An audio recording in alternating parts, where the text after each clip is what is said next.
တော့ခဏကိုတကူလုံးဆွဲမယ်နော်တကူလုံးဆွဲတဲ့ခါမှာကျတော့ဆရာတော့တိုင်းတဲ့ခါမှာသူ့ရဲ့ဒီဥကောင်းနဲ့ပဲအရွယ်စားကိုတိုင်းရတယ်လူခဏကိုတကူလုံးဆွဲလို့ဆိုဥကောင်းရဲ့အချိုးစားရတယ်ပေါ့နော်ဥကောင်းနဲ့ဥကောင်းရဲ့ဘယ်နှစားလောက်ရှိမယ်တော့ထင်တယ်လူခဏကိုတကူလုံးကြည့်မယ်ဆိုခံမှန်းကြည့်ဒီဥကောင်းနော်ဒါဥကောင်းရှိတယ်ဆိုရင်ဥကောင်းဟာဒီအပေါ်အကောင်ကနေမေးစေးဒီအစရဲ့ဘယ်နှဆလောက်ရှိမလဲကောင်းရတယ်10ပြားလေးခံမကြည့်ရ10စားရတယ်တရားပြီးတော့မလားဘယ်တရားပြောပြီးတော့မလားဟမ်နှစ်ဆချေကောင်းတယ်ချေရတယ်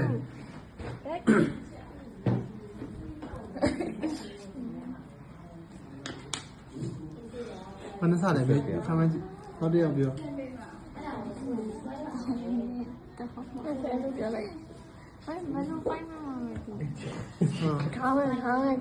ခေါင်းရဲ့ဘယ်လုံးစားလောက်ရှိလဲ30အောက်ရောက်မယ်အဲ့ဒါရက်လို့ဘူး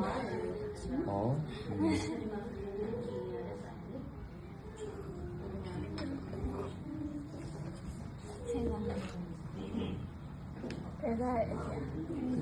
10စားမပြောတော့ဘာမှမပြောဥကောင်းရဲ့ဘယ်နှလုံးအရွယ်စားလောက်ရှိလဲဆိုတော့ဒီဥကောင်းကိုမှထားရတာဆိုတစ်စလေနော်ဒီဥကောင်းနှလုံးသားတစ်စအဲ့တော့အဲ့ဒီရဲ့ဥမာလက်တစ်ဖာသားလို့တိုင်းပြလိုက်ဒါဆိုရင်အဲ့ဒီကနောက်တစ်စဆိုရင်ဒီလောက်ဖြစ်သွားတယ်အဲ့လိုပဲဆရာတို့ကဘယ်နှဆယ်ပြားပြီဆိုရင်ဘယ်နှစရှိမလဲဆိုတော့ခံမှန်းရမှာ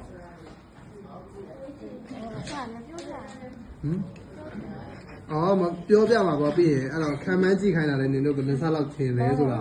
ပြီးရင်မှားရင်မှလည်းမှန်လာမှာပေါ့ခံမှန်းတော့မခံမှန်းတော့နည်းနည်းပဲပါမှန်တယ်ဘယ်လိုခါလဲခွန်းစား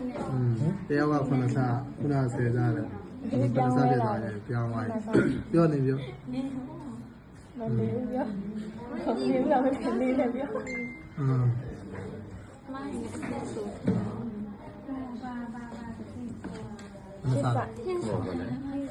နော်အဲ့ဒါရှစ်ဆရှိမယ်သူကဥကောင်းနဲ့ခြေဖြားလေးကိုဒီဥကောင်းအရင်စားရဲ့ရှစ်ဆဒါကတော့သူကပုံမှန်ဒီသတ်မှတ်ထားတဲ့အစနဲ့အချိုးစားပါနော်ဒါမှဆရာတို့ကဒီလူတယောက်ချင်းစီပုံမှန်မသိပြီးတော့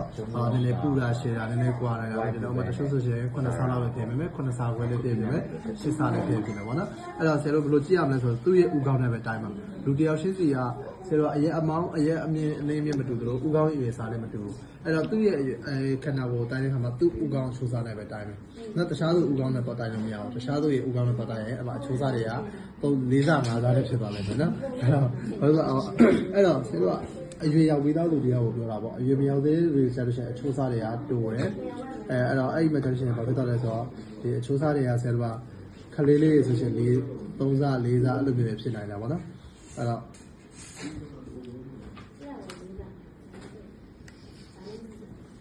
ဒီမှာပေါ့ဒါဆိုရင်ဆရာတို့ကြည့်လိုက်တယ်ဒါဆိုအသက်အရွယ်ရာသူ့ရဲ့အချိုးစားလေးပြထားတာပေါ့နော်ဒါကတော့ခံမှန်းကြည့်လေအဲ့လိုသူ့ရဲ့အသက်ပုံဝင်ခြင်းတွေမှာအချိုးစားလေးတွေပါဆိုတော့ခလေးလေးကြောက်ရှင်အယိုးစစ်တွေတူတဲ့ခါကျတော့ဆရာတို့က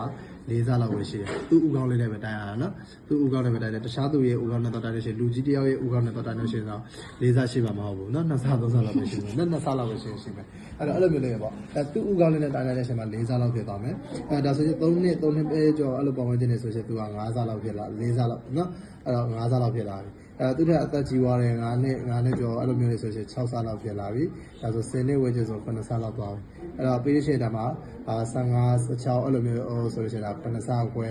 သို့မဟုတ်တချို့လူတူအောင်ထွားလိုက်သူဆိုရင်အဲ့မှာ10ဆလောက်လည်းဖြစ်နေပြီနော်အဲ့အသက်အရွယ်ရသွားပြီဆိုရင်တော့သူက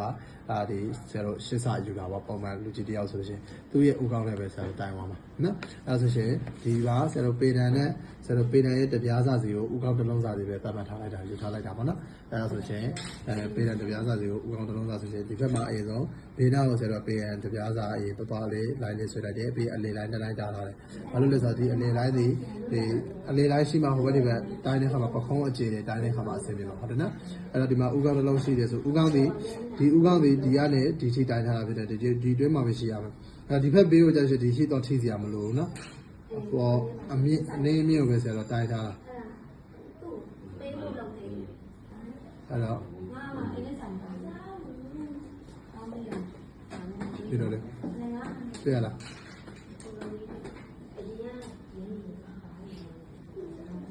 နော်ဒီဘက်မှာဆိုရှင်ဒါနေရွက်တယ်ရှိမယ်ဆိုတော့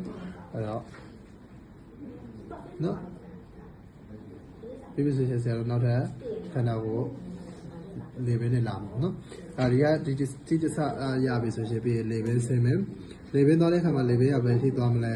နောက်တစစီသူကဒီမှာကြည့်လိုက်တဲ့အချိုးစားတွေကိုဆရာတို့ကဥကမေးစီထိတစရှိတယ်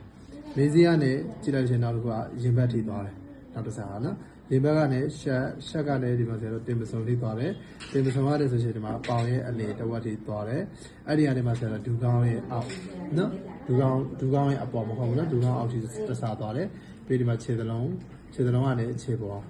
နော်ပုံမှန်ရက်နေတဲ့အနေထားပဲတိုင်းတာနော်ဒါဆိုရှင်နောက်ထပ်တစ်ဆဆိုဒီဟာဒီရေဘတ်ထိဖြစ်သွားမှာဟုတ်တယ်မလားအဲ့ဆိုလေဘေးကဘယ်လောက်ထိသွားမလဲဆိုတော့လေဘေးဆင်းတဲ့နေရာကိုဆိုတော့ရေဘတ်ကနေဒီဟာမှာအချိုးစားကိုခွဲရတယ်အမှ3ချိုးချလိုက်တယ်နော်3ချိုးလိုက်တယ်ဒီအကွာဝေးကိုနော်ဒီကနေဒီအကွာဝေးကို3ချိုးလိုက်တယ်3ချိုးလိုက်လို့ရှိရင်3ချိုးတစ်ချိုးဒီဟာဒီပခုံးအဲ့တော့ပခုံးကိုလာတဲ့ခါမှာလေဘေးကနေတန်းပြီးတော့ဒီလိုကြီးထွက်လို့တော့မရဘူးအဲ့လိုကြီးဆိုလေဘေးအရှိန်ဖြစ်သွားမယ်အဲ့တော့လေဘေးကနည်းနည်းပဲဒီလောက်ပဲသွားတယ်သူ့ရဲ့တဝက်လောက်နေတာပဲပြီးတော့မှသူကစောင်းပြီးတော့ပြန်ချမှာဟုတ်တယ်နော်အဲ့လိုပဲသွားမှာအဲ့တော့ပခုံးရဲ့အခြေကိုတိုင်းမယ်အဲ့မှာနော်ပခုံးအခြေကဘယ်လောက်ရှိရလဲဆိုတော့ဒီဘက်ပခုံးအခြေကိုဆရာတော့ဥကောင်းလေးနှလုံးစာယူရတယ်ဒီဥကောင်းရဲ့ဒီမှာကြည့်လေဒီကတထွာဆိုလို့ရှိရင်ဆရာတော့ဒီဘက်တော့တထွာဒီဘက်တော့တထွာဟုတ်တယ်နော်ဒါဆိုပေးဥကောင်းတစ်လုံးစာကိုဆရာတို့ပေးတဲ့တပြားစာယူထားလဲဆိုရှင်ဒီကနေဟိုဘက်ကိုတပြားစာဒီဘက်တပြားစာပြန်တားလိုက်မှာနားလည်လားအလေလိုင်းတားထားရနော်အဲ့အလေလိုင်းရတယ်ပဲဆရာတို့ကြည့်မှာ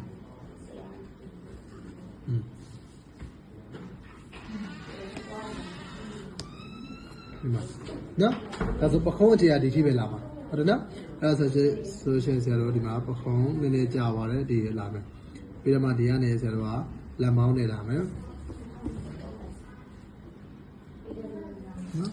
ဒီမှာ3ချိုးတချိုးပခုံးအခြေနော်ရမလားနော်ဒီလိုသားမယ်ပြီးဆရာတို့ဒီမှာလက်မောင်းနေလာမယ်အဲလက်မောင်းလာတဲ့ခါမှာအဲ့နောက်တစ်ဆကဒါရင်ဘတ်လို့ပြောထားတယ်ရင်ဘတ်ဆိုလို့ရှိရင်ဆရာတို့ရင်ဘတ်နော်အဲ့တော့ဒါအကျန်းလေးအရင်ယူထားတာနော်ပြီးတော့မှအချောပြန်ဆွဲမယ်အဲနောက်တစ်ဆကဆရာတို့ဗာဒီဘယ်ထိတော့လဲရှက်နော်ဒီဟာဒီရှက်နေရအဲလက်မှာဆိုလို့ရှိရင်ဆရာတို့ကတထောင်စစ်ကအဲ့ဒီထိသွားတယ်ဟုတ်လားအဲနောက်ထပ်ဒီတစ်ဆထိနော်အမတထောင်စစ်အစစ်နေရကြရှင်ဆရာတို့နည်းနည်းလေးဒီအချိုးစားရဲ့အပေါ်လေးနဲ့တက်ပေးမယ်ဒီနားလောက်ပါပေါ့နော်အများကြီးမဟုတ်ဘူးဒီနားလောက်ထိဆိုရှင်ဒီနားအဲ့တော့အဲ့မှာဆရာတို့ဒီမှာလက်ရဲ့ကြွက်သားပုံစံမျိုးလေးဆရာတို့ထည့်တယ်ဒါအကျန်းလေးအရင်လိုက်တယ်ပြီးရင်ဒီကနေဆရာတို့လက်ကဝက်လာပြီနော်ဒီမှာအစစ်ရှိမှာနော်အဲ့တော့လက်လာတယ်ပြီးရင်ဆရာတို့က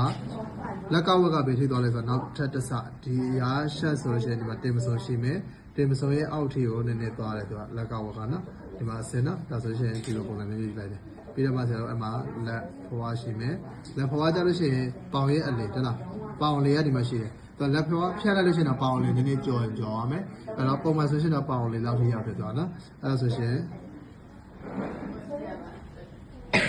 ဒီလိုလေနော်ပြီးပြီဆိုရှင်ဒီဘက်ကိုလည်းဆရာတို့လက်မောင်းပြီးဒီရတဲ့လက်ကဝနှစ်ပတ်လုံးကို